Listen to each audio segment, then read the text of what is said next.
Good morning. Yeah. No.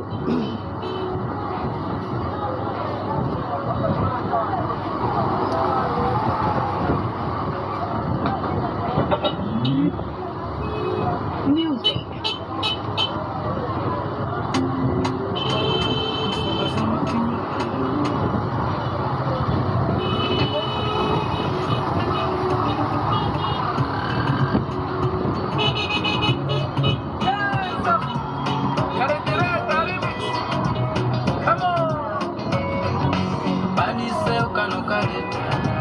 Kali munuli ni Uganda, mulimu okugambo okuvuma.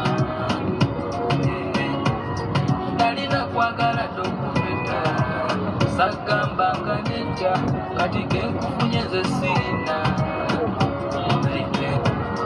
Kabuje nina nasikira ya jjajja, kakasa tolijula nedda, anyina okuwumya ebikawa. Jangufuge ssebo, tugobe n'empewo, lebukyalina nakyo, sinja eri ku ntobo, bayigamba wawonya abo batito, abatona biggeto, bemire siratwala mukwano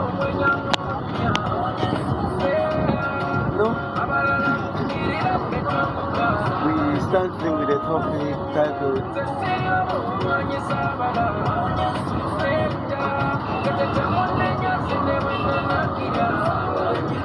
Hello? Sir?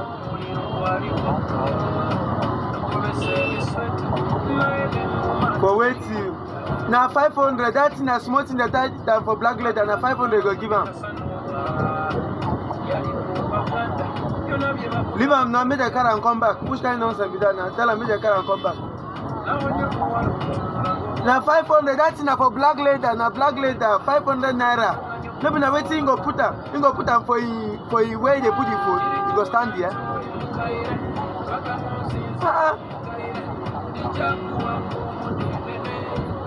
Which kind of nonsense be that? This will be like they smoke something.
You know, I start with the title. Today we are talking on the topic you must be ready for war if you want peace. Now this is all in the context of African youth. Okay. Example of what I'm trying to a clue of what I'm trying to say right now is Cameroon. There was this opposition party called ASF. SDF, the presidential candidate of the SDF was Nijon Fundi. And this man won the election massively. There's nothing like tribalism in Cameroon. Like if you look it very well. Unlike Nigeria, there's nothing like tribalism in Cameroon. So the North, the Muslims, everybody, they supported Fundi. Fundi was the English-speaking Cameroonian, was an English-speaking Cameroonian. But he dominated the whole vote. And he won, but the Paul Biya regime, the CPDM, they stole the vote, you know. And at some point, they said fight. Everybody they were all ready to fight for it. But the man said, no, we don't want a war, we don't want bloodshed. And he was doing semen, and it all passed. Okay? We now enter Nigeria, where Peter Obi won the vote massively. He got massive support, and men and women were ready to go for war, no matter what, to defend that vote and to take over power. But the guy also did semen. So now the type of people we choose to lead us and we choose to go into a revolution are people that are ready to give up at any given moment. They just give up, they can't fight, they are weaklings. I think it is high time we stop choosing weaklings to stand for us. Okay, right now in Cameroon, the youth are still ready to die. Right now, go to Garoua in Cameroon. If you go to Garoua at this point, the youth are already fighting because they discovered that their vote has been stolen. They are fighting already. They are already protesting, they are already burning down things. Now others are still waiting to see what will happen. They are waiting to see what will happen. If theirs will be stolen, then they will be hard. Everybody is ready to, in fact, there is already war in Cameroon, as I speak. So war has been in Cameroon for 9 years. 8 years counting, to 9 years. And because the English-speaking Cameroon felt marginalized and they want to separate from the government. They want to separate. Okay? By so doing,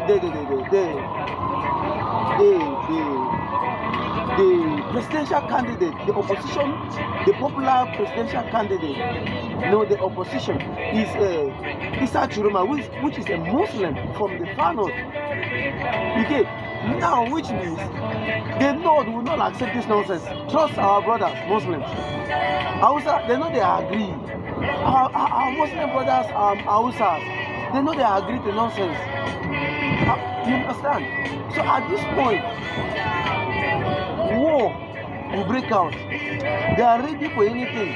And Issa Chiroma is someone that was imprisoned. He was actually imprisoned by this same regime that he once served. Not that he once served, but he was in prison later. Later on he served the government, the sitting government. You understand? Now he stepped up, he resigned as a Minister of Communication. He resigned and he now stands as the opposition leader. And he's a popular one for that matter. From FCSN, something like that, the party. And the people just say, we just want a new president, whether he's worse than the previous. We don't care, we just want a new president. They don't care anymore.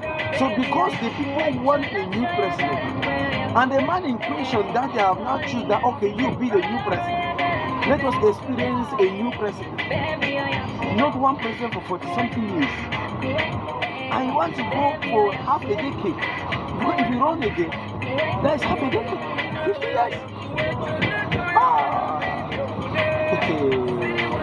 Shut down. So at this point, African youth are ready, but the people that put in the forefront, the people that put in the forefront are weaklings. The people that put in the forefront are just weaklings. They are weaklings. They can't fight. They're not ready to fight. They are scared of fighting. So, for you, I repeat, for you, to receive peace, you must be ready for war. It is how ready you are for war that your opponent becomes scared of you. It is how ready you are for war that your opponent becomes scared and respect you. If you like,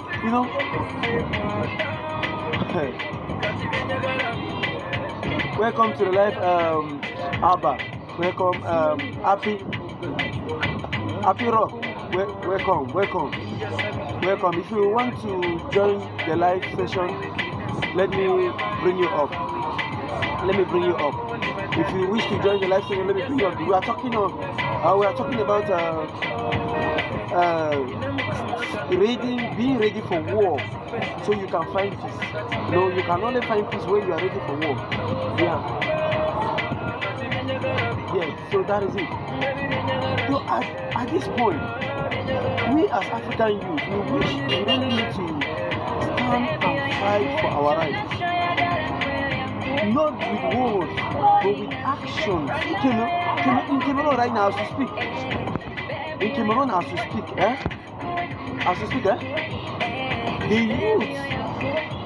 The youth of Cameroon, after the vote, they count the vote and they went home and they kept, in fact, some youth stood there and they were watching.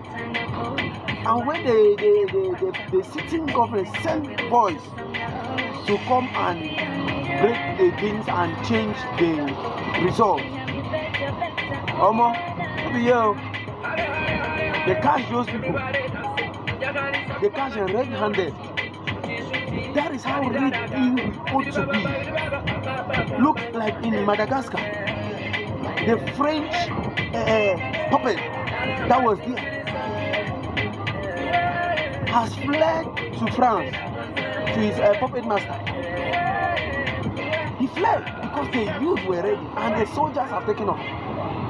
It is better. Yes, let the soldiers kill us. Than for us to claim we are under democracy and democracy is dealing with us. How can we claim to be under democracy when freedom of speech is allowed, but there is no freedom after speech? It is better to be under military regime where we know truly there is no freedom of speech. If by miracle we receive freedom of speech under a military regime, it is better. So by miracle, we can receive freedom of speech, but being under a democratic regime and we have no freedom of speech is absolutely rubbish. It's nonsense. So we prefer the military regime where there is no freedom of speech. We know that in the military regime there is no freedom of speech. We already know. We respect ourselves. But under a democratic regime where we claim there is freedom of speech and there is no freedom of speech. Where in a democratic regime where they will hunt terrorists, they will hunt you when you speak against a government official.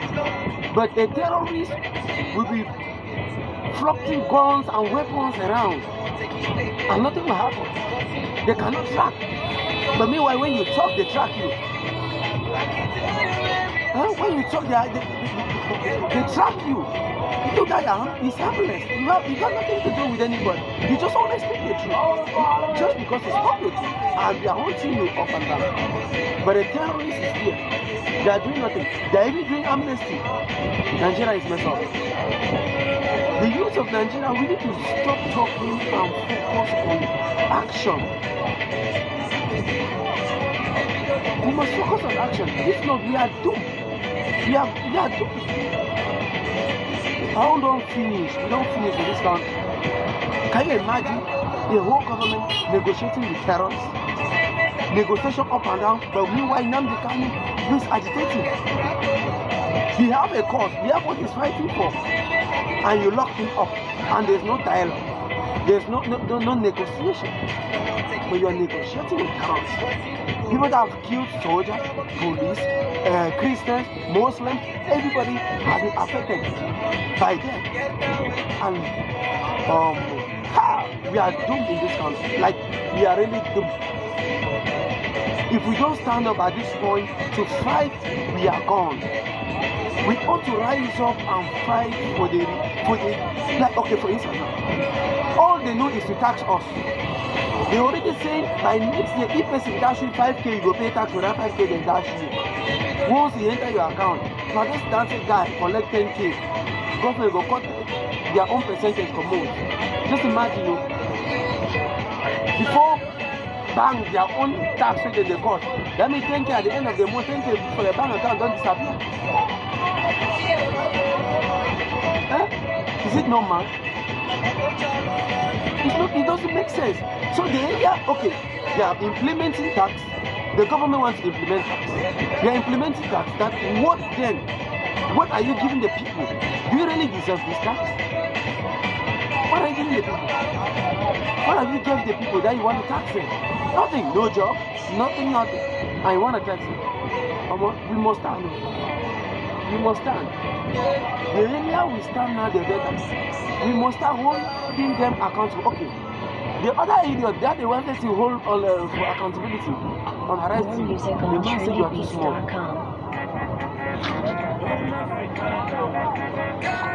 Bye bye. Yeah. The guy is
why are we to pay tax? We are increasing tax and we are agreeing to pay. Why? Why should we pay that tax? We ought not to pay. We should stand for it and fight. We are not paying it. If you call your 1 naira, stand for a protest. The protest that we need to embark on in this country, the protest where we go block all airports. In fact, as I even speak, let me just use this opportunity and send this message to Cameroonian youth. See, Cameroonian youth, I think it is high time you block all the airports, all the escape roads,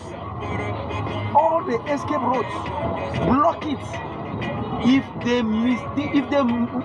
they first fuck up, no one bash their houses, bring them out, drag them, burn them, put tire for their body. Any politician fuck up, Atangan Jipor, that Minister of Territorial Affairs, is it Territorial Ministry or the Territorial Affairs? Burn them down, block all the airports, block everything, all the escape route. If Chiruma win, if they eventually declare him as a winner, block everywhere and still catch them. Because they will run. They must bring accountability.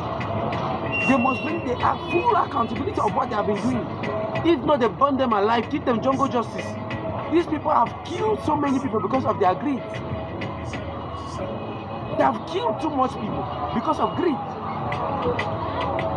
So I think it is high time we as youth of Africa stand and tell these people that we are the power.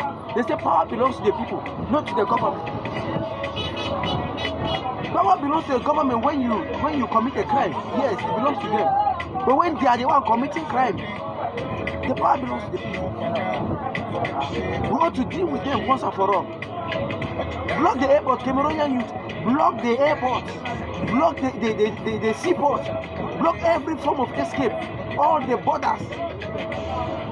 Put everybody there. Organize volunteer guard. Put them, organize, gang up together and block everywhere. Nobody is escaping.